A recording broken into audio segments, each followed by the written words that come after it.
Hello everyone, my name is Lashray Morale and the theory that I chose was the observational learning theory. So for those of you who did not get a chance to actually read my blog post number 2, I promise you it's a-okay because I'm going to briefly explain it. Long story short, I was raised by my grandmother, and one thing about my granny, she always made sure food was on the table. She cooked my sister and I breakfast almost every morning faithfully, except this one morning. This one particular morning, my grandma overslept. I was about like 7 years old, so me being that goody two shoe, thought I knew it all, want to suck up to my grandma so I could be the favorite grandchild. I figured I was gonna cook breakfast before she woke up. So to sum up everything that happened, I remember grabbing everything that I figured I'd need, and I remember actually starting to cook, but I got a little distracted by Clifford the Big Red Dog, and the next thing I know, I'm getting my butt torn up for almost burning down the house, and then the next thing I know, we didn't even eat pancakes and sausage for breakfast. My grandma had us eating cheese and Cheerios for breakfast that morning. And I wasn't able to touch the stove again until like my junior year of high school, which is 2 years ago.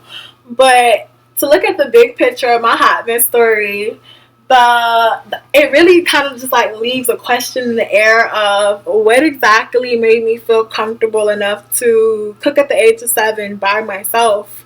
And it wasn't like we had any cookbooks or anything. So what was it that made me feel comfortable enough to cook? And that is where observational learning comes into place.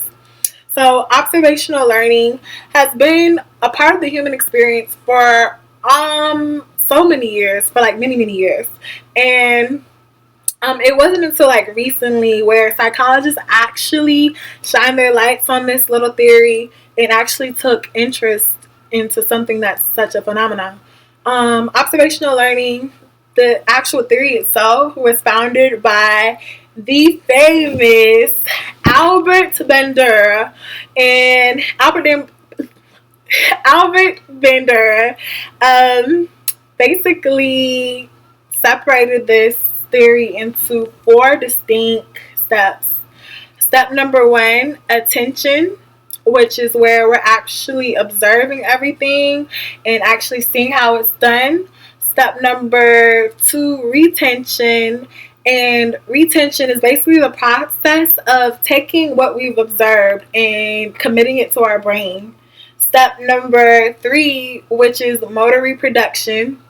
Motor reproduction is basically putting acts on everything that we observe. So it's basically actually doing. And step number 4, which is the reinforcement. And reinforcement is doing it over and over again. So observational learning is something that we learn at a very young age. It's something that I believe can definitely apply to our own college experience through group projects, regular assignments, or even work field experiences. How I apply it to my college life is that, I didn't come out the womb knowing how to cook. I had to um, watch my grandma for all those years and learn how to cook. And now that I'm in college, having to fend for myself, I'm actually taking what I learned from watching my grandma cook and actually doing it now.